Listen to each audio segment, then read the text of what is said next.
Terus, nah inilah teman-teman, ini yang kita ingin bangun agar Indonesia punya tempat di mana seluas 888 hektar, di mana dalam 3 tahun pertama kita ingin membangun pertama infrastruktur fisiknya ya, high speed internet. Kita lagi berbicara juga dengan BUMN untuk bicara soal bagaimana penerapan dari 5G. Juga ada teman-teman yang mampu mengembangkan namanya 6G ya, penyedia listrik berbasis energi baru dan terbarukan, waduk dan jaringan air bersih di tempat ini, pengelolaan air limbah, jaringan gas, itu untuk infrastruktur fisiknya ya. Kita coba kemudian ada pembangunan jalan tol yang dekat di wilayah kita ya, segala macam. Ini adalah tempat yang mau kita bangun. Pertanyaan, kenapa harus kita mulai dari infrastruktur fisik? Karena ada gitu pertanyaan. Kenapa membangun inovasi harus mulai dari infrastruktur fisik? Tentu saja kita tidak mulai dari sini.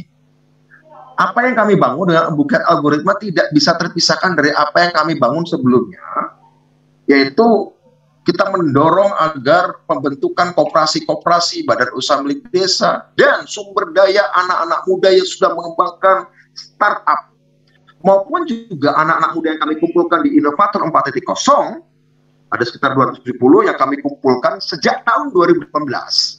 Yaitu siapa? Yaitu anak-anak muda seusia kalian, yang kebetulan sekarang sedang kuliah, baik di luar negeri maupun di dalam negeri. Dan kebetulan kuliah mereka atau sedang bekerja, bahkan kuliah-kuliah mereka itu banyak berkait dengan teknologi-teknologi yang dibutuhkan, terutama adalah perkembangan terbaru dari rekayasa atomik, rekayasa biologi, dan rekayasa persepsi yang saya sampaikan di depan tadi.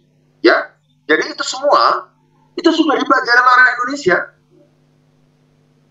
Ada satu teman kita lulusan Oxford, dia ditawari oleh NASA untuk ikut riset mengembangkan pertanian di bulan. Tapi dia memilih untuk pulang ke Indonesia. Karena terutama dia juga memang dapat beasiswa dari negara Indonesia, LPDP. Nggak mungkin dong dia sudah jadi dokter, dia merasa berdosa. Kalau kemudian dia malah bekerja untuk NASA. Ya, mengembangkan pertanian di bulan. Tapi ketika pulang ke Indonesia, apa yang terjadi? Malah mengerjakan kerjaan-kerjaan administratif.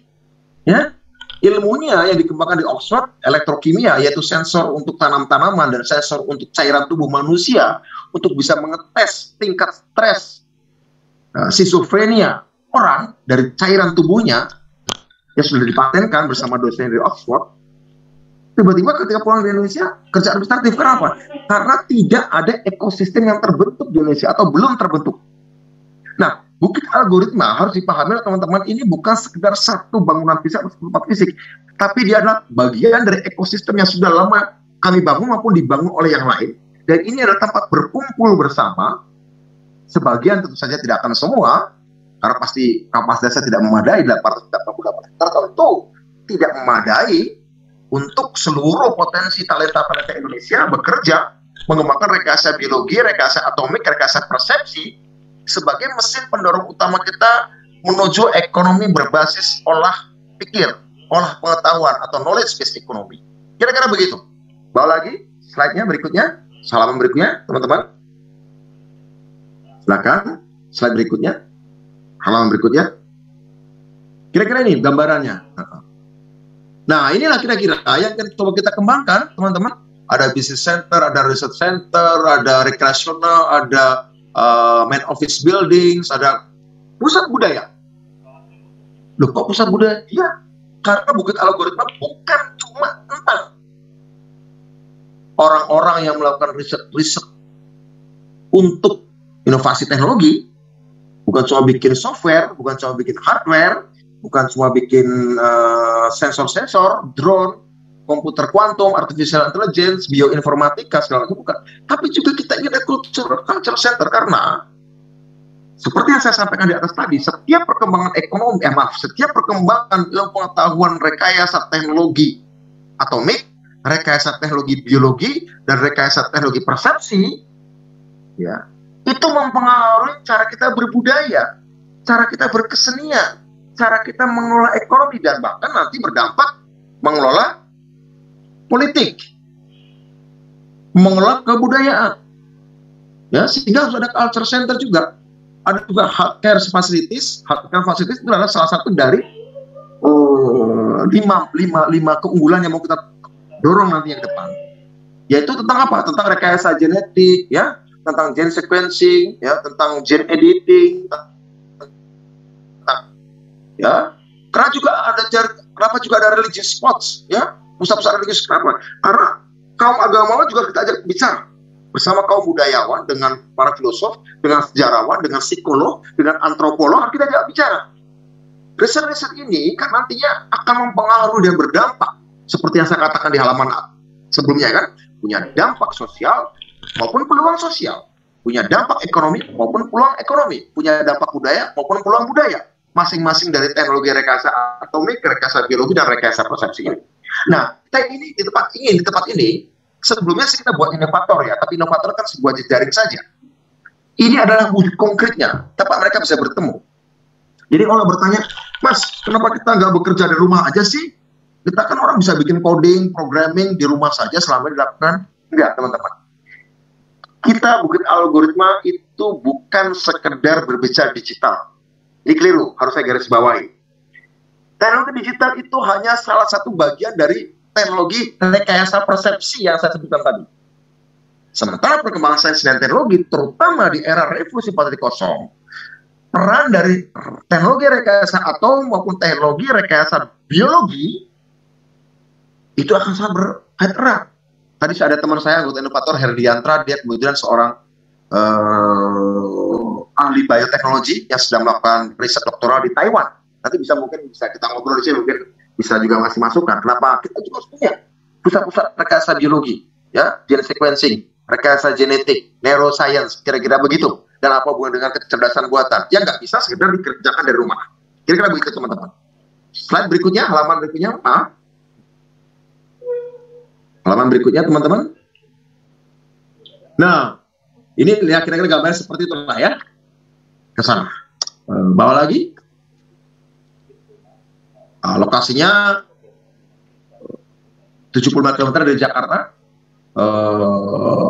Sekarang memang masih lama karena sebagian jalan tolnya belum jadi, baru ada ruas ke-1 jalan tol, dan memang sudah dikerjakan ruas kedua jalan tol Bocimi, dan kalau nanti ruas kedua jalan tol Bocimi jadi tinggal 7 kilo saja ke lokasi itu, ya lumayan 1 sampai 1,5 jam bisa sampai dari Jakarta, ya, sehingga jarak kepada perguruan tinggi seperti UI, IPB akan makin mudah. Kita bahkan sebelum kami menamakan ini Bukit Algoritma, sebelumnya kita sudah memberikan MOU, kesepakatan dengan IPB, dengan ITB, dengan UNPAD untuk membuat lembaga riset center. Masing-masing kampus kita kasih 25 hektar agar nanti bisa silakan kembangkan, ya, teknologi-teknologi maju saling berinteraksi. ITB tekanannya pada artificial intelligence dan fusi teknologi, IPB tekanannya kepada teknologi-teknologi pertanian 4.0, kemudian dengan UNPAD dalam tentang kesehatan. Apakah terbuka bagi kampus lain? Terbuka. Ya, terbuka. Ya, kita kemarin prioritaskan dulu di Jawa Barat. Ya, tapi kampus-kampus Indonesia lain boleh. Nanti kerjasama. Tanah, kolaborasi dengan KSO Bukit Algoritma, dan kita kembangkan. Nah, seperti itu. Bawa lagi, teman-teman. Bawa lagi. Nah, jadi kita ini sejak peluncuran pesawat N250 sudah lama. Bendera merah putih ini tidak berkibar penuh kebanggaan atas keberhasilan kemajuan teknologi dan inovasi bangsa Indonesia. Sudah lama rakyat Indonesia tidak tersenyum dan bertepuk tangan bersama-sama atas keberhasilan kita, ya, atas keberhasilan kita membangun teknologi. Sudah lama kita nggak punya kebanggaan itu.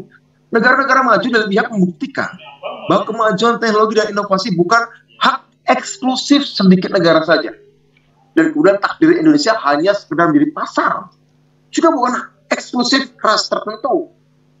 Hanya orang Cina saja, hanya orang Yahudi saja, hanya orang bule saja. Enggak. Kita bisa melakukannya. Kira-kira begitu. Semua negara terbukti juga mampu mencapai kemajuan tersebut. Atau sekedar mengejarnya. Tidak bisa punya potensi itu. Termasuk Indonesia, termasuk negara berkembang. Bahkan diperkirakan setelah pandemi COVID ini berakhir, ya kita nggak tahu kapan, perlombaan kemajuan teknologi dan inovasi akan makin cepat dan makin ketat. Kemajuan teknologi dan inovasi suatu negara harus dimulai dari kemauan yang kuat dari negara untuk membangun ekosistem kolaborasi teknologi dan inovasi antar komponen masyarakat. Kami sudah melakukannya. Pembangunan Bukit Algoritma itu hanya tahap 3. Pembangunan fisiknya hanya tahap 3. Tahap pertama dan kedua apa? Tahap pertama dan kedua adalah kita mengembangkan koperasi, mengembangkan badan usaha milik desa.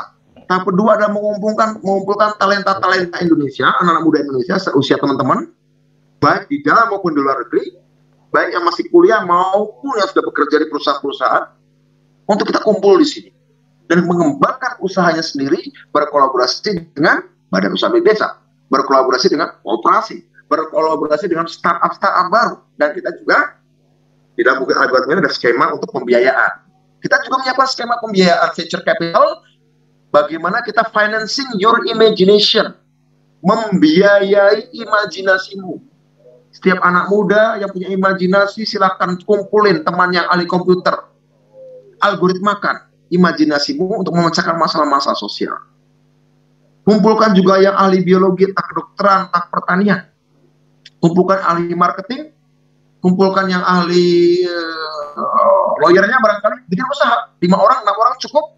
Dan jika imajinasimu keren, dan kemudian sudah kamu terjemahkan menjadi algoritma, menjadi software, kita juga akan bantu dorong pembiayaannya, ya, baik dari dalam maupun luar negeri, teman-teman sekalian. Ya, bahkan ada satu perguruan tinggi dari luar negeri yang siap untuk membangun lembaga riset bersama orang Indonesia, yaitu Center for Aerial and Space Exploration Studies, pusat-pusat kajian wilayahan dan ruang udara Indonesia, termasuk bikin drone untuk angkutan barang, yang sudah sampai bisa mampu mengangkut 500, jaraknya sampai 500 km, ya, dengan berat sampai 300 kg, segala macam sudah ada.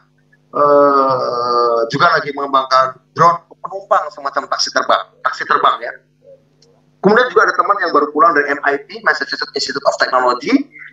Dia terlibat dalam pembuatan Hyperloop yang dibuat oleh si Elon Musk, yaitu semacam kereta tabung berjalan cepat Jakarta Surabaya, itu naik kereta 1 jam.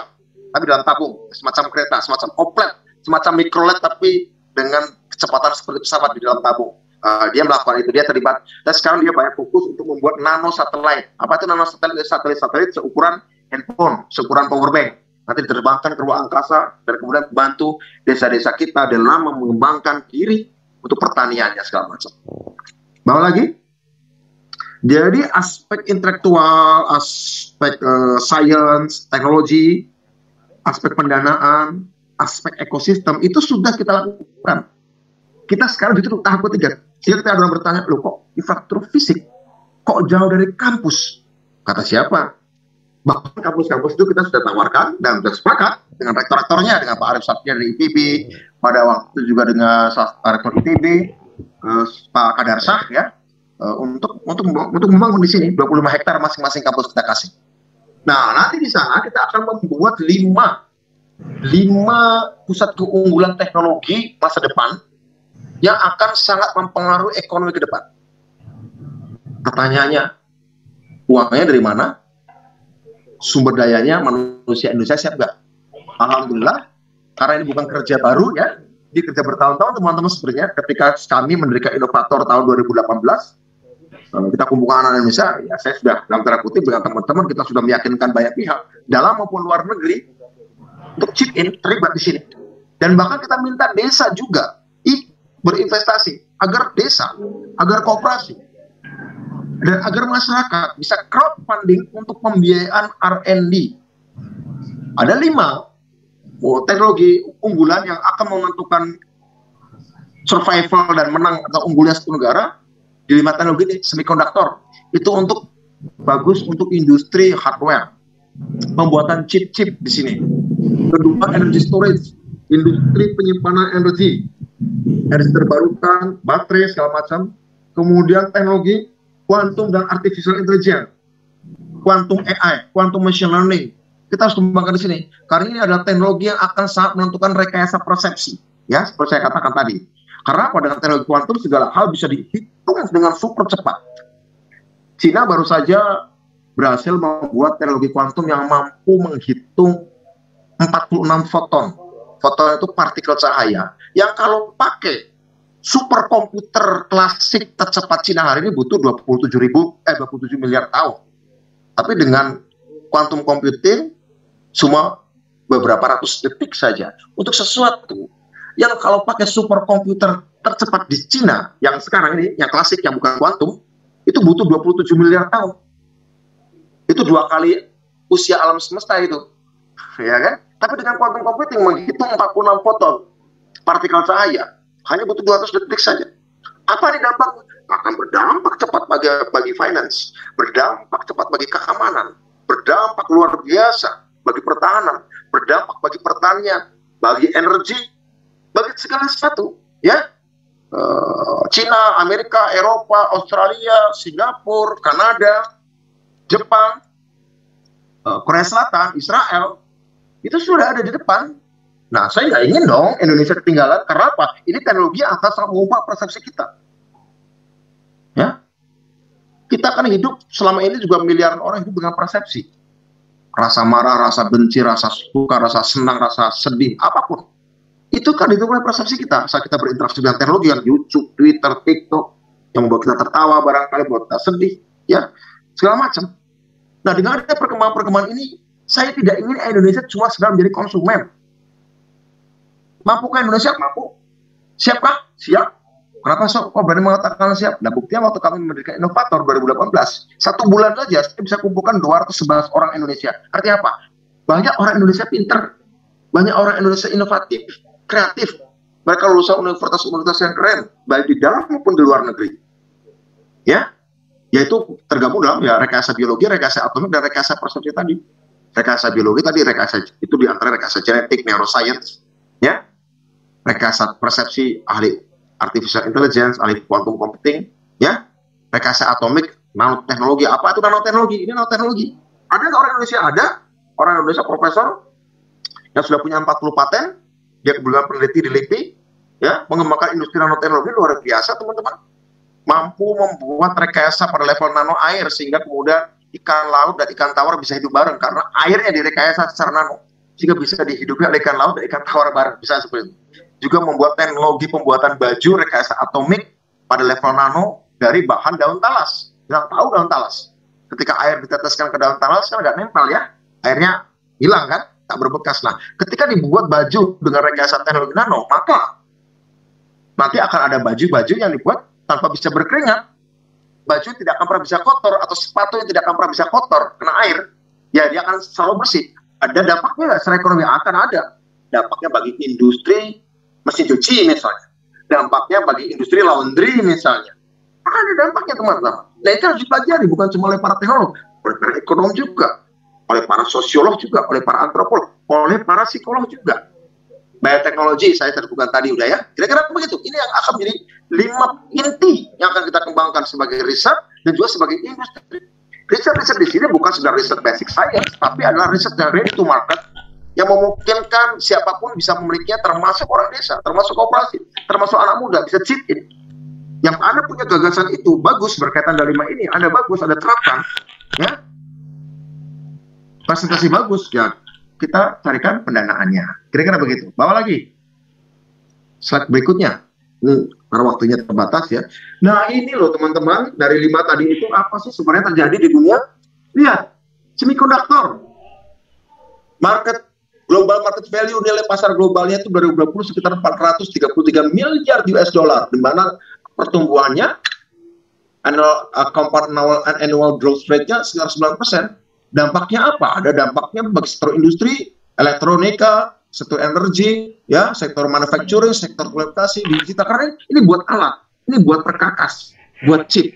Dampaknya bagi pertumbuhan ekonomi bagaimana, dampaknya ya di negara lain, tapi ya dampaknya bagi penciptaan lapangan kerja bagaimana. Nah, ini perusahaan-perusahaan besar dunia dari Korea, dari Amerika, ya, nggak ada dari Indonesia. Ini semikonduktor, ya, 1 dari 5 tadi. Bawa lagi, teknologi penyimpanan energi. Global market value-nya 2035 perkiraannya perkiraannya berapa tuh? 546 miliar US dollar, ya. Compound annual growth rate-nya 14,9%. Dampaknya bagi industri apa? Dampaknya bagi pertumbuhan ekonomi apa? Dampaknya bagi sektor pekerjaan apa? Di Amerika terutama dampaknya, ya. Saya tuliskan di Amerika. Dan perusahaan-perusahaan terbesar, 10 big players-nya dari Korea, dari Jepang, dari Amerika, ya.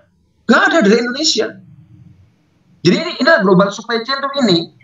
Dan kita menjadi bagian dari global supply chain, tapi bagian tengahnya atau bagian pasarnya, ya, atau bagian ujungnya. Kira-kira begitu teman-teman, ya. Bawa lagi teknologi kuantum, ya, ini memang teknologi yang sangat baru, tapi ke depan akan sangat luar biasa mempengaruhi semua hal, mempengaruhi intelijen juga, kerahasiaan negara, password kita di bank bisa di crack, bisa di apa namanya, bisa ditembus dengan teknologi kuantum ini. Ya, sandi-sandi password kita di bank, di ATM kita, semuanya data-data semua bisa kebongkar dengan teknologi ini. Karena teknologi quantum computing ini, IBM akan tahun 2023, 2 tahun lagi, IBM menargetkan membuat komputer kuantum dengan 1000 qubit. Luar biasa teman-teman, 1000 qubit. Karena 300 qubit saja quantum computing itu bisa menghitung jumlah atom di seluruh alam raya dalam waktu singkat.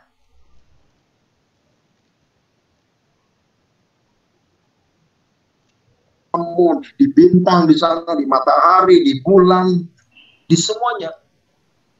Dengan quantum computing 300 qubit bisa menghitung atomnya seluruh alam raya dalam waktu singkat. 300 qubit, sementara IBM akan buat 1000 qubit. Kita bayangkan apa yang bisa dampaknya. Nge-crack sandi, password, keamanan, sangat mudah. Kriptografi ya, quantum kriptografi terutama ya. Karena algoritma kuantumnya sudah sangat memungkinkan itu. Ya teman-teman, lihat 10 big companies-nya. Google kita tahu, Amerika, Microsoft, Amerika, IBM, Amerika, Intel, Amerika, Toshiba, Jepang, macam-macam, Honeywell, D-Wave, Kanada, Alibaba, China, Indonesia. Wah, kata cek kurang Sundana. Rauno, Gaono. Nah, kita di mana nanti? Terus mengatakan kita nggak perlu membuat bukit algoritma, nggak perlu ngejar ini, terlalu cepat, sumber daya manusia nggak kuat. Terus kalau nggak sekarang kapan? Kalau bukan kita, kalau bukan Anda, siapa lagi? Toh ini tidak dari nol. Saya bisa bersaksi bahwa orang Indonesia bisa melakukan ini, bisa. Tapi sayangnya mereka kerjanya di NASA, kerjanya di Google.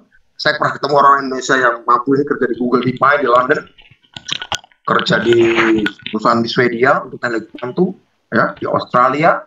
Ya, sayang kan? Padahal mereka sebagian besar dari LPDP loh, beasiswa negara loh, uang pajak kita semua. Kalau kemudian kerjanya untuk orang lain, kan sayang. Ya, kita ingin memberikan sebuah tempat, menyediakan sebuah tempat. Bawa lagi. Bantu teknologi, bioteknologi, ya, ini bioteknologi luar biasa, apalagi di era pandemi ya. Beberapa terjadinya sampai 729 miliar US dollar. Mas, compound growth-nya apa? Ya, mohon izin Mas, waktunya bisa di siap, oke. Bawa lagi, siap, oke, bawa lagi. Oke, sebentar lagi 1-2 menit lagi ya. Bawa lagi. Nanoteknologi, ya tadi sudah saya sebutkan nanoteknologi, bawa lagi. Nah, kita juga ingin mengajak masyarakat terlibat. Ya, kooperasi-kooperasi kita tumbuhkan agar kooperasi juga terlibat dalam riset-riset ini. Jadi riset-riset yang dibuat algoritma bukan cuma milik PT-PT perusahaan-perusahaan besar, kooperasi juga terlibat. Dari segi satelit, dari segi industri terbarukan, industri kreatif, industri pangan, industri hunian, industri transport, industri kesehatan, industri pendidikan, pengelolaan mineral. Ini siapa ingat ya? Kebanyakan orang-orang biasa di kampung, di desa. Cuma kita latih. Nah, kita sudah lakukan ini. Kita sudah berdiri memang nggak lama, belum lama. Ya, oke. Kenapa? Harus saya jawab langsung atau gimana? Moderator? Tergantung moderator nih. Ya, iya, jadi Mas, tadi Mas Henry juga udah tulis di kolom komentar kan. Nah, ada banyak juga sebenarnya pertanyaan-pertanyaan di sore hari ini, hanya kita milih Mas. Jadi hari ini kita ambil 2. Salah satunya punya Mas Henry. Mungkin Mas Henry sudah disampaikan ya? Ya, sudah. Ya, berarti tidak perlu saya bacakan lagi ya Mas ya. Kemudian yang kedua untuk Mas juga, apakah beda Bukit Algoritma ini dengan Badan Riset dan Inovasi Nasional, kemudian atau Badan Pengajian dan Penerapan Teknologi? Jadi untuk kawan-kawan yang lainnya, kami mohon untuk membatasi waktu. Tidak ini karena memang pertanyaan-pertanyaan juga banyak, jadi saya memilih hanya 2 pertanyaan. Ya, silakan Mas. Oke, terima kasih catatan yang dari Nelul, Huda. Kita sudah catat berapa itu apa yang disampaikan sebenarnya juga sudah kita jadikan konsiderasi, dan bahkan itu ada alasan kita kenapa kita membangun Bukit Algoritma. Kesenjangan digital, kualitas SDM, proporsi anggaran kita untuk riset yang masih sangat rendah, kultur pendidikan kita yang memang belum mendorong inovasi. Nah, apa yang dicatat oleh Nailul Huda tadi, kami melihatnya sebagai problem, bukan sebagai hambatan. Nah, karena kami melihat apa yang disampaikan juga sebagai problem, itulah yang bahkan saya katakan apa yang disampaikan oleh Nailul adalah justru semakin menguatkan kenapa kita perlu membuat bukit algoritma ini.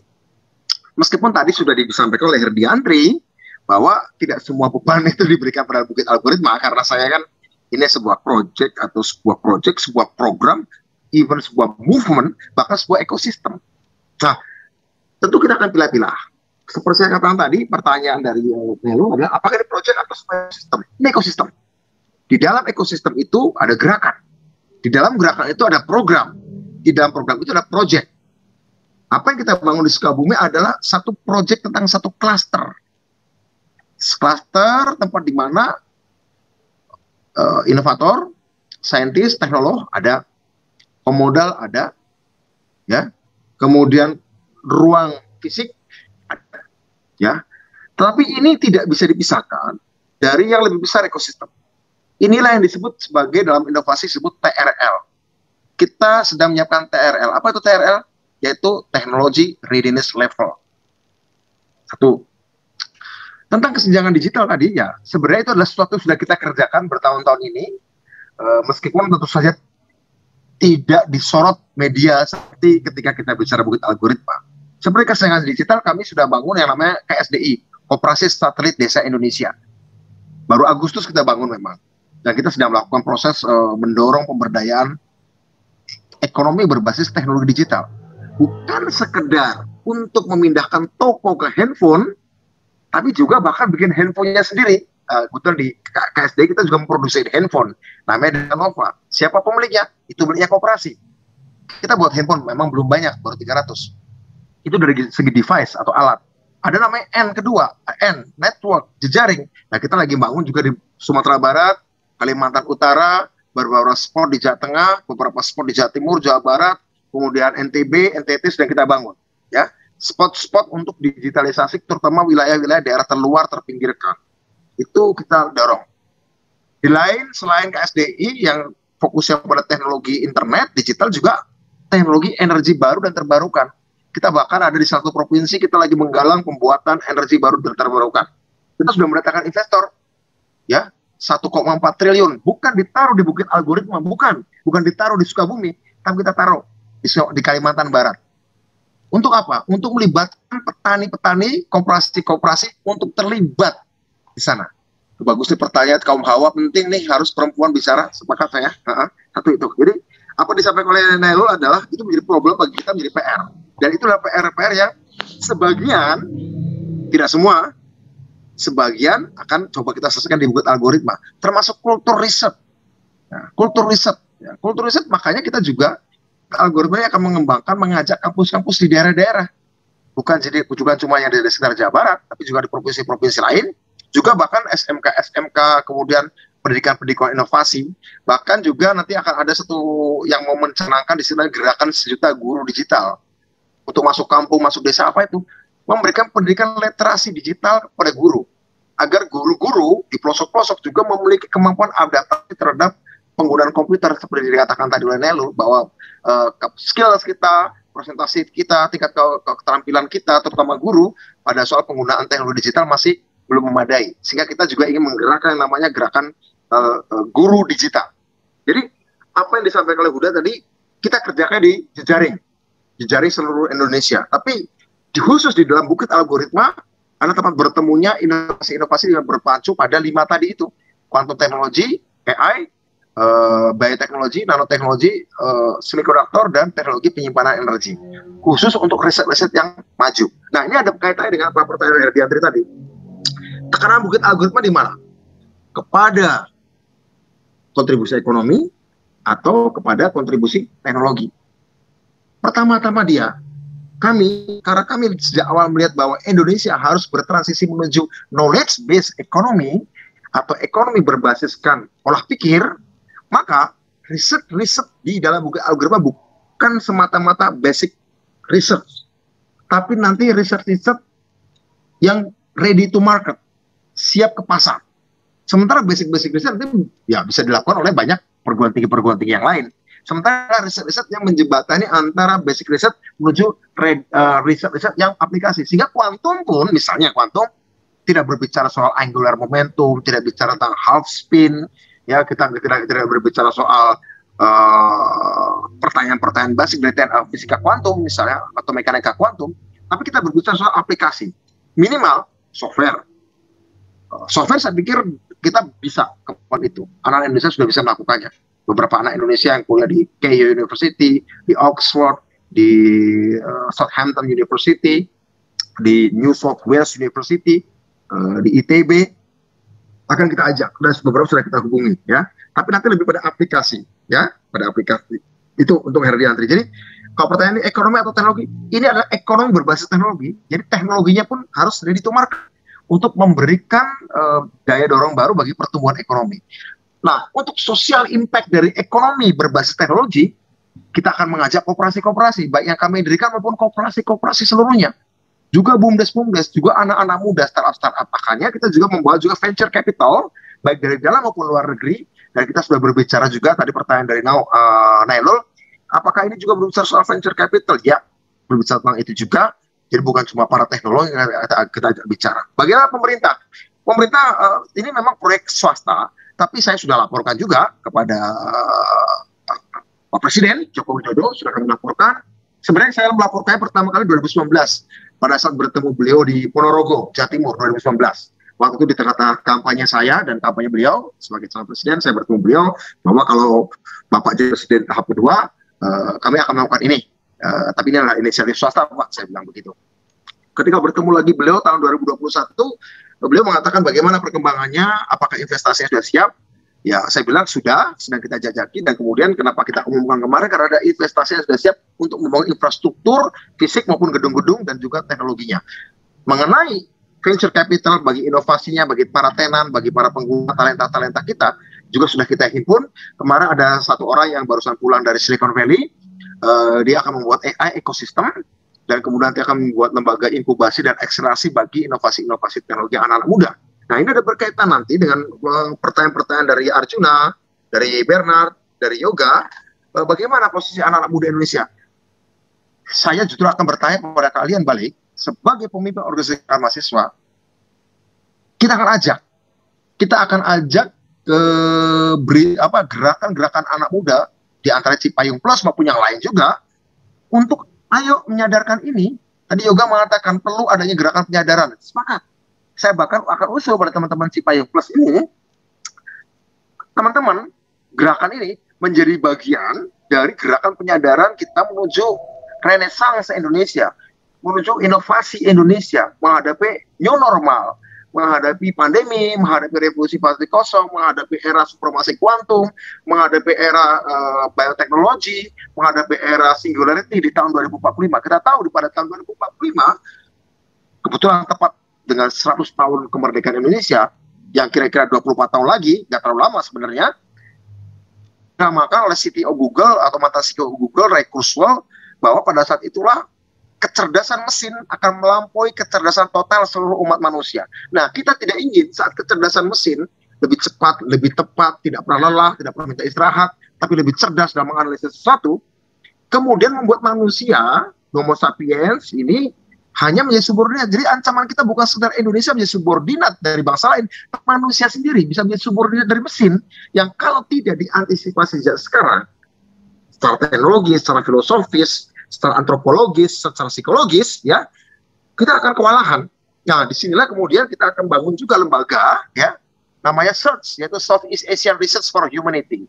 Kita akan berbicara tentang existential risk dan existential gain, yaitu resiko-resiko eksistensial maupun peluang-peluang eksistensial umat manusia menghadapi inovasi sains dan teknologi ini. Yang itu nggak bisa dicegah, nggak bisa direm, kita hanya perlu mengendalikannya dan tetap menempatkan manusia di dalam pengendali ini. Kita ingin manusia, khususnya manusia Indonesia, ya, tidak diperalat oleh alat, secerdas apapun alat itu, tapi justru mampu tetap memperalat alat yang cerdas-cerdas itu. Syaratnya ya imajinasi, kreasi, inovasi, critical thinking, analytical thinking, mathematical thinking, computational thinking, itu harus menjadi rohnya anak-anak muda. Nah, teman-teman Cipayung Plus bisa berperan di garda yang terdepan untuk mengembangkan pemikiran kritis, pemikiran analitis, pemikiran matematis, pemikiran komputasional. Nah, ini harus kita bicarakan bareng-bareng. Karena itu Bukit Algoritma bukan untuk saya, untuk teman-teman. Bukit Algoritma adalah untuk teman-teman seusia Anda. Saya mungkin tidak akan pernah bisa melihat hasil ujungnya, tapi teman-teman 24 tahun lagi, teman-teman masih segar, masih fresh. Ya, saat kita dunia mengalami era singularitas, ketika mesin melampaui kecerdasan umat manusia, maka teman-teman harus menyiapkan Indonesia yang seperti apa? Manusia Indonesia seperti apa? Yang sanggup menghadapi era singularitas. Karena saya khawatir di era singularitas itu, ya, hanya ada sedikit negara dan sedikit perusahaan teknologi yang masih relevan. Hanya ada segelintir negara dan segelintir perusahaan teknologi yang masih relevan. Yang mengendalikan persepsi kita, mengendalikan rekayasa atomik kita atau rekayasa biologi kita. Nah, kita ingin, atau saya tidak ingin, Indonesia ada tapi sekedar papan nama. Anak muda Indonesia ada tapi sekedar papan nama. Tapi segala halnya sudah ditentukan oleh segelintir negara dan segelintir perusahaan teknologi itu. Kita ingin Bukit Algoritma memucu kesadaran itu, ya, harus menyiapkan diri untuk itu. Jadi, bagaimana arrangementnya? Kita libatkan koperasi, kita libatkan desa, kita libatkan anak-anak muda Indonesia, dan ini kita sudah bagian dari pendidikan bagi anak-anak muda, bukan sekedar hard skill, tapi soft skill dalam hubungan antara manusia, ya. Maka kita ajak antropolog juga, kita ajak psikolog juga, kita ajak sejarawan, kita ajak filosof. Bukan sekedar komputer scientist, bukan cuma sekedar dokter, bukan sekedar ahli nanoteknologi atau bioinformatician seperti Herdi Andri, ya, di sini. Ya, saya kira itu, ya. Terima kasih. Ya, terima kasih, Mas. Halo, Bung Mesak. Iya. Halo, Bung. Yang perempuan ada, perempuan tadi, perempuan tadi nggak ada. Perempuan dulu dong. Mas, sebelum lanjut, ada kawan-kawan dari Ketua Umum kami, Ketum IMM dan Ketum GMKI yang baru gabung. Mungkin kawan moderator bisa dipersilakan dulu waktu untuk mereka. Terima kasih. Siap, makasih Tom. Nah, untuk sebelum lanjut ke pertanyaan yang lainnya, kemudian pertanyaan juga untuk Mas Huda, saya berikan kesempatan dulu Ketua Umum Cipayung yang tadi sempat keluar untuk masalah teknis atau gimana. Ya, untuk kesempatannya saya berikan yang pertama Ketum Naji, Ketua Umum IMM. Silakan Tum. IMM ya? Iya. Itu senior saya, berarti saya dulu IPM, Ikatan Pelajar Muhammadiyah. Ya. Siapa? Oh, ini GMKI dulu. Kita tahun 2018 juga pernah ketemu di Senayan City, Bang. Waktu itu saya mendampingi bidang riset dan pengembangan ekonomi saya untuk presentasi perihal kapal selam tanpa awak, ROV. Oh iya, kita pernah ketemu 2018 ya? Nah, ya benar Bang. Di MM kan? Iya.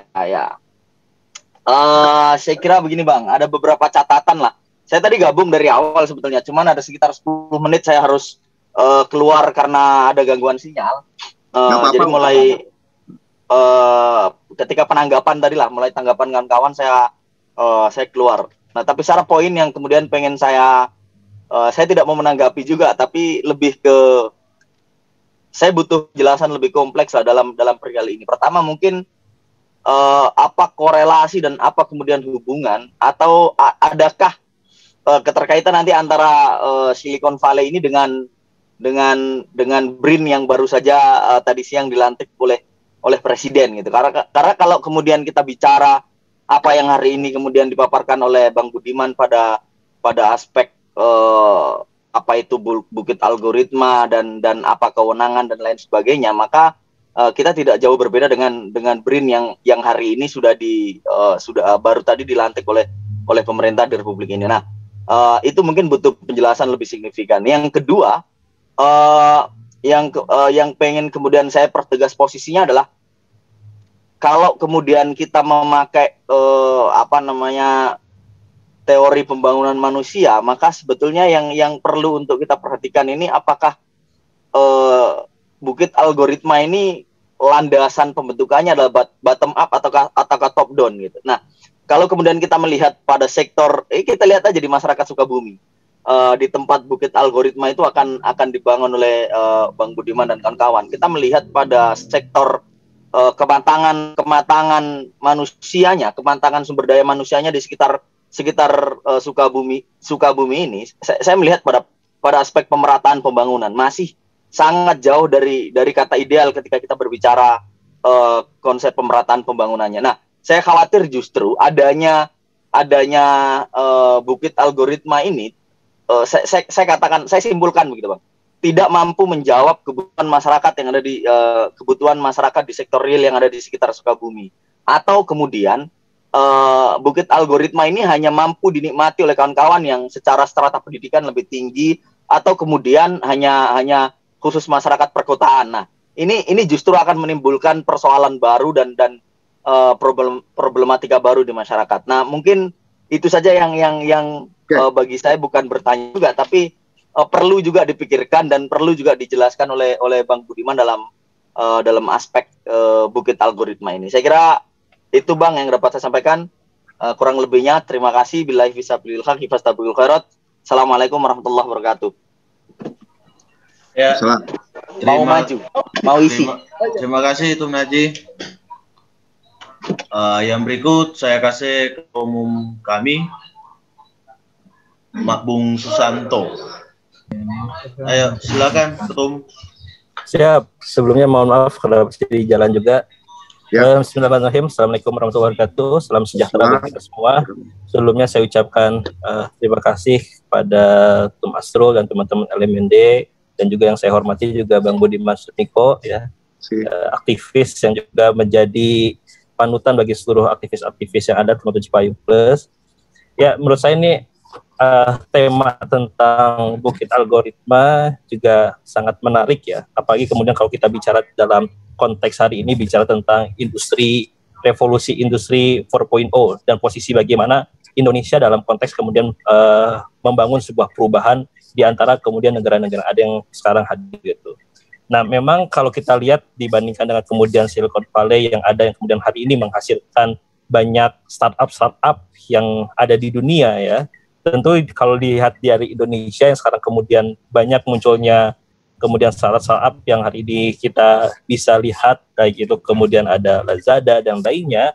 Tentu inkubator yang kemudian dimunculkan dari Bukit Algoritma ini adalah, kalau sering saya sampaikan bahwa yang paling penting adalah bagaimana dalam konteks kemudian kalau dulu ada kemudian triple helix, sekarang adalah bagaimana quadruple helix-nya, antara kemudian bagaimana inovasi, lalu kemudian juga ada regulasi dalam konteks pemerintah, bisnis dan juga masyarakat. Yang ini harus saling berkaitan gitu. Jangan sampai kemudian nanti malah jadi menara gading bahwa bukit dari algoritma ini hanya dinikmati oleh kaum elit yang kemudian hanya bicara tentang bagaimana sebuah industri bisnis, tapi kemudian tidak menjawab tantangan sosial dan masyarakat yang ada. Dan saya pikir ini adalah menjadi sebuah tantangan, ya, tentang bagaimana kemudian juga dalam konteks kemudian pertumbuhan industri, terutama kalau kita lihat dalam konteks kebijakan keberpihakan dari kemudian pemerintah juga kaitan dengan inovasi. Kalau kita lihat bagaimana Korea Selatan dan beberapa kemudian negara-negara maju, tentu adalah ada inovasi dalam hal kemudian bagaimana keberpihakan dalam kemudian anggaran inovasi dan lainnya. Ya mungkin sekarang patut diapresiasi kalau kemudian kita lihat dengan Kementerian Perguruan Tinggi yang kemudian inovasi dan juga sekarang digabung kembali. Ini adalah menjadi sebuah harapan juga supaya bagaimana orientasi dari perguruan tinggi adalah berkaitan dengan inovasi. Dan di era globalisasi hari ini tentu tantangan dari universitas dan juga inovasi tentu saja bukan hanya dalam konteks tantangan dilihat dari tantangan kemudian dari kalangan mudanya, ya, tapi yang menjadi tantangan juga adalah bagaimana bahwa produktivitas yang ada di Indonesia dengan bonus demografinya tentu harus menghasilkan sebuah produktiviti yang lebih besar lagi. Karena tentu di era globalisasi hari ini produktivitas juga bukan bicara tentang umur saja gitu, tapi bicara tentang bagaimana tentang sebuah produk yang dihasilkan dari setiap orang yang ada. Dan menurut saya juga terkait dengan ini harus menjadi sorotan bagi semua pihak bahwa ketika bicara tentang kemudian inovasi adalah tentu menjadi sebuah kesadaran dan tanggung jawab semua pihak untuk kemudian bagaimana tidak hanya dalam hal kemudian membangun infrastruktur saja, tapi kemudian regulasi, kurikulum, dan lain-lainnya harus disiapkan.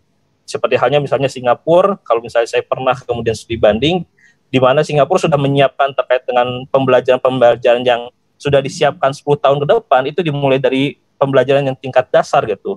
Nah ini yang harus kemudian dibangun tentang bagaimana tantangan tahun-tahun ke depan, pendidikan kita juga harus kompatibel dengan keadaan zaman yang ada, dan tentu juga dengan adanya Bukit Algoritma ini adalah hanya sebagai sebuah inkubator yang bisa menghimpun ya seluruh anak muda yang ada gitu. Kalau saya pernah mengikuti film namanya Startup yang dari Korea Selatan ya, bagaimana Sandbox misalnya saja itu menjadi sebuah perkumpulan bagi anak-anak di Korea Selatan untuk bisa menghasilkan sebuah inovasi-inovasi berkaitan dengan teknologi gitu. Dan saya pikir ini juga bisa menjadi sebuah pembicaraan, bisa menjadi obrolan, bisa menjadi sebuah passion bagi anak muda hari ini, seperti halnya Sandbox di Korea Selatan gitu. Ini bisa menjadi sebuah keinginan, bisa menjadi sebuah pembicaraan publik. Dan menurut saya pembicaraan publik dan diskusi anak muda inilah yang harus dibanyakin dengan tema-tema tentang inovasi menurut saya gitu. Dan tentu dengan adanya Bukit Algoritma ini menjadi sebuah bisa menjadi sebuah speed up, bisa menjadi sebuah kemudian juga percepatan untuk membangun inovasi di Indonesia lebih baik lagi. Amin. Itu mungkin kurang lebih. Terima kasih. Ya, terima kasih Tom. Ya, pada prinsipnya apa yang disampaikan Ketua Umum kami sama juga kayak Ketua Umum memang ada mendukung. Ini adalah sebuah ini, tetapi masih banyak pertanyaan-pertanyaan yang kemudian menjadi sebuah indikator untuk menunjukkan. Nah, yang berikut Ketua Umum GMKI Jeffrey Gultom yang diwakili oleh Bung Andi Gultom. Silakan Bung. Tadi sempat masuk juga Ketua Umum GMKI mungkin lagi ini. Ayo Bung Andi, silakan.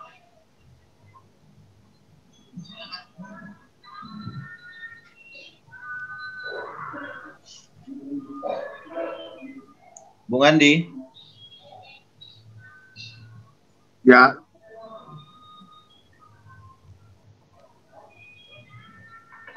Bung Andi, cek.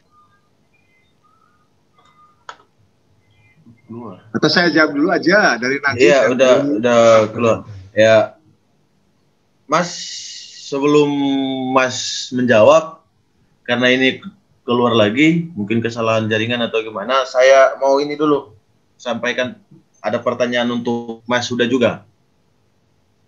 Biar nanti selesai. Oke, Mas, udah, iya, ya. udah. Oke. Ya, jadi ini ada pertanyaan buat Mas Huda. Betul bahwa saat ini kita masih tertinggal dari negara lain dalam hal kesiapan SDM maupun teknologi. Dalam kondisi semacam itu, kira-kira yang harus dilakukan demi keberlangsungan inovasi di Indonesia sehingga bisa dinikmati oleh seluruh masyarakat.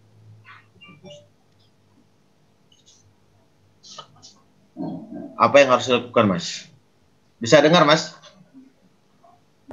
Oke, bisa dengar? Ya, langsung aja, Mas. Ya. Oke, tadi menarik ya catatan dari kawan-kawan semua. Tadi ada beberapa sih catatan itu. Memang ada SDM, terus ada perkembangan teknologi untuk masalah memang penting. Dan memang kita menggarisbawahi memang SDM ini sangat kompleks sekali gitu. Nah, yang seperti yang tadi saya katakan bahwa jangan sampai itu ada loss lagi Indonesia buat sebuah science park atau Bukit Algoritma itu menjadikan pintu masuk untuk TKA ya, TKA untuk di Indonesia gitu. Karena itu sudah terjadi sebenarnya ketika kita bilang bahwa terjadi talent gap atau talenta gap di perusahaan-perusahaan fintech gitu. Nah, 36% perusahaan fintech itu dia mempekerjakan pekerja asing untuk menutupi gap kekurangan SDM untuk pemrograman dan analisis data. Itu memang sangat penting. Nah, tadi yang seperti yang juga disampaikan oleh Mas Budiman, kalau memang ini bisa jadi masalah, bisa jadi hambatan. Gitu. Nah, kalau menurut saya itu tadi Mas Budiman itu menjadi masalah yang bisa diselesaikan sama buka semuanya, nggak semuanya bisa diselesaikan oleh bukit algoritma. Namun di sini adalah ketika kita bilang bahwa R&D dan sebagainya gitu yang tadi saya sampaikan, itu adalah masalah yang bisa menjadi hambatan apabila itu tidak tertangani dengan baik. Nah, masalah pendidikan tadi, SDM, kalau tadi mengenai peningkatan kualitas SDM nasional, terus ada beberapa itu yang menyinggung tadi mengenai kita harus mengutamakan SDM lokal dan sebagainya. Nah, itu adalah yang terpenting. Nah, bagaimana caranya?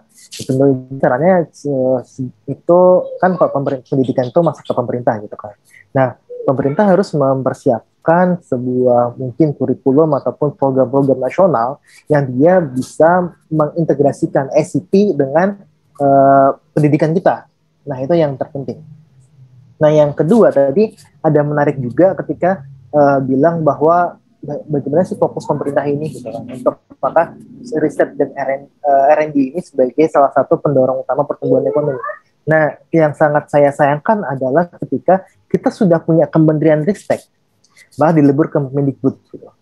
Nah, seharusnya itu Kemenristek ini ketika dia menjadi sebuah kementerian dia bisa mengeluarkan kebijakan-kebijakan yang dia bisa mempengaruhi ataupun bisa menjadi spillover dari R&D kita. Nah, ini yang jadi masalah utamanya kan Ristek. Dan kita punya Kementerian Ristek. Tapi Ristek ini dilebur, dihilangkan kewenangan-kewenangan, sebagian kewenangannya, dan masuklah ke BRIN. Yang intinya BRIN ini sebagai lembaga implementatif dari riset-riset kita. Dan itu juga sebenarnya ada di LIPI. Nah, dari sini saja sudah kelihatan bahwa fokus pemerintah ini untuk saat ini saya rasa kurang untuk bisa meningkatkan R&D kita. Nah, inilah yang saya sayangkan, kenapa sih Kemenristek ini harus dilebur sama Kemendikbud gitu kan. Sudah bagus-bagus jadi kementerian, malah diturunkan gitu kan. Dan dibuatlah BRIN, yang notabene itu ada LIPI gitu, sebagai implementasinya. Sebagai lembaga implementatif itu ada LIPI, ada pakan dan sebagainya.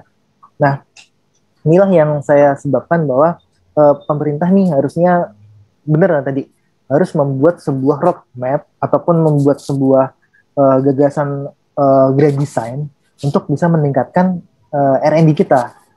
Kita sudah punya untuk insentif R&D seperti deduction ya. Nah, tapi implementasinya sangat kurang. Maka dari itu masih sangat sedikit sekali swasta yang terlibat di R&D. Nah, masalah kedua adalah masalah hak paten di Indonesia yang sangat kurang dilindungi. Nah, ini yang juga harus menjadi masalah ketika pemerintah ini kurang aware terhadap R&D. Nah, balik lagi ke bukit algoritma. Nah, permasalahan inilah yang menyebabkan bahwa yang kita paparkan, yang saya paparkan tadi adalah itu adalah hambatan yang bisa membuat pembangunan bukit algoritma ini mohon maaf itu bisa berpotensial gagal gitu kan. Namun saya rasa kita harus optimis bahwa itu bisa diselesaikan di bukit algoritma, melalui bukit algoritma. Nah, mungkin itu aja dari Mas Mesa. Dari saya, Mas Mesa. Ya, terima kasih Mas Huda.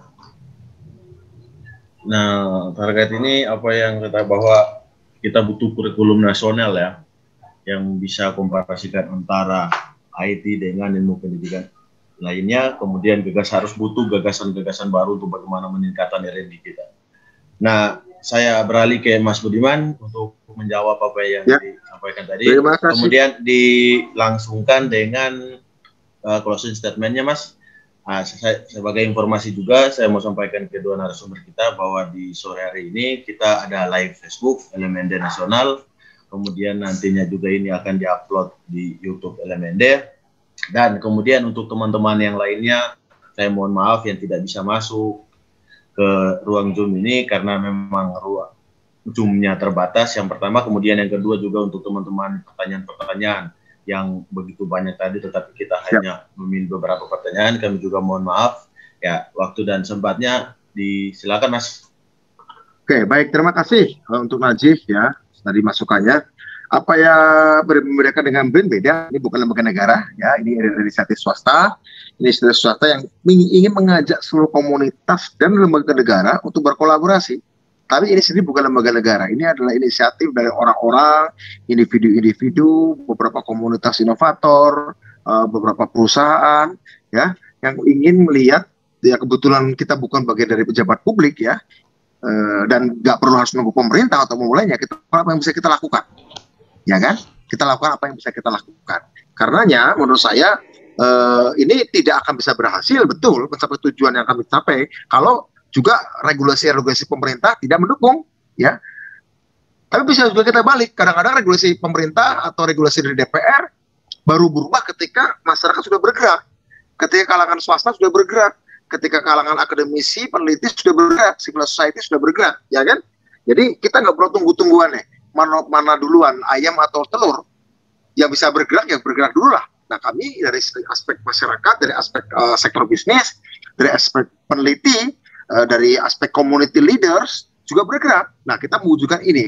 Nah, tadi pertanyaan dari Najih adalah, ini ada kaitan dengan pertanyaan kedua, bagaimana ini tidak menciptakan sosial baru? Tidak, ya karena memang seperti yang saya katakan dalam presentasi awal, bukit algoritma kita bangun adalah bagian dari gerakan bottom up. Bukit algoritma tidak akan pernah berani saya gagas, tidak akan pernah berani kami wujudkan jika tidak ada pekerjaan-pekerjaan social networking sebelumnya. Jika tidak ada pekerjaan-pekerjaan community organizing, terutama lewat desa dan lewat koperasi-koperasi. Tidak akan berani kami organizing, tidak akan berani kami implementasikan jika sebelumnya tidak kita konsolidasikan dulu talenta-talenta sumber daya manusia yang beragam keahlian itu. Jadi ini adalah tahap selanjutnya dari kerja sebelumnya yang memang tidak terekspos. Nah, bagaimana hubungannya nanti dengan desa-desa sekitar? Wong, desa-desa lain di Kalimantan Barat, di Kalimantan Utara, di Jawa Tengah, di Jawa Barat, di Sumatera Barat, yang sudah kita lakukan ya, di Sulawesi Tengah, Sulawesi Tenggara, di Papua, di NTT dan NTB sudah kita kerjakan misalnya. Wong, mereka sudah kita kerjakan, pemberdayaan internet, pemberdayaan energi baru dan terbarukan, pemberdayaan industri kreatif, kemudian yang mau kita coba di Kalimantan Barat yaitu energi terbarukan, kemudian pangan, itu sudah kita kerjakan di desa-desa. Ya, apakah nanti bukit algoritma akan kita lakukan? Tentu saja, wong desa-desa aja sudah kita lakukan. Tentu nanti desa-desa yang di sekitar bukit algoritma akan kita berdayakan, BUMDes-nya, kita berdayakan kooperasinya, kita berdayakan namanya digital literasinya, ya kan?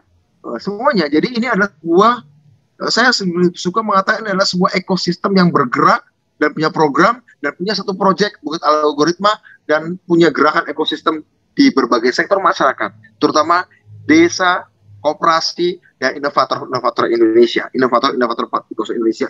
Juga melibatkan perguruan tinggi, dan juga kita terbuka jika ada lembaga negara mau bekerja sama, silakan. BRIN misalnya terbuka karena ada kesamaan ya. Cuma kalau BRIN negara ini kan swasta. Jika ada kesamaan, mari kita bekerja sama di level mana ya. Beberapa perguruan tinggi bahkan di luar negeri juga ya, dari luar negeri juga berminat. Tadi dari dari Trianto ya, dari kami Revolusi 4.0, inovasi, regulasi, bisnis, dan masyarakat digerakkan. Betul, saya sepakat. Dan apakah ini bisa menjadi momentum pembicaraan? Saya kira sudah. Forum yang dibuat oleh elemen dia dihadiri oleh pimpinan organisasi Cipayung Plus dengan Indef dan segala macam. Saya pikir ini juga menjadi salah satu bentuk perbincangan. Salah satu bentuk perbincangan yang memang harus kita dorong. Jumat besok saya akan berbicara dengan Profesor Dr. Budi Raharjo, dosen Elektro ITB, salah satu penggagas dari Bandung High Tech Valley. Beliau akan bercerita bagaimana riwayat Bandung High Tech Valley berkembang dan apa keberhasilan dan apa kegagalannya, apa kelebihan dan kekurangannya, dan nanti bisa kami sampaikan juga, saya sampaikan juga apa yang bisa kita lakukan untuk menutupi kekurangan dari Bandung High Tech Valley. Kenapa tidak terbentuk ekosistem, hanya terbentuk klaster? Karena bagi kami klaster itu harus hidup di tengah ekosistem. Ya, klaster tidak boleh terisolasi, tidak boleh terkusir dari masyarakatnya. Nah, kita nanti akan berbincang-bincang dengan beliau sebagai salah satu dari muridnya Profesor Samaul Samadikun yang pada tahun 92 pernah saya baca ingin membuat Silicon Valley di Indonesia, di Bandung.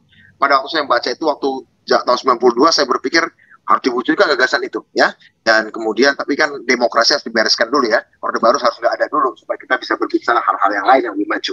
Nah karena itu ini sama sepakat bahwa ini setara dengan semangat itu semua. Nanti kekurangan yang dulu kita tambahin, kelebihannya bisa kita pelajari. Nanti hari Jumat, hari Minggu nanti kemudian dengan diaspora Indonesia yang di Belanda juga akan berbicara, anak-anak Indonesia yang berkuliah di Belanda akan berbicara juga tentang tema ini. Juga beberapa klaster yang lain ya, dengan dosen-dosen IB, alumnus SMA 3 Bandung, alumnus UI, alumnus UTB dan segala macam sedang diorganisir juga untuk diskusi ini agar ini menjadi perbincangan, awareness, dan kemudian yang setuju ayo kita kontribusi bareng-bareng. Ini bukan proyek pribadi Budiman Sujatmiko, betul bahwa ini dengan tim kita adalah proyek swasta, tapi idenya sendiri adalah milik bersama, sehingga ini juga harus dibesarkan bersama-sama. Mungkin suatu saat saya tidak menuntaskan atau gagal, akan ada puluhan ratusan orang lain yang saya menggantikan. Saya kira itu, teman-teman. Terima kasih.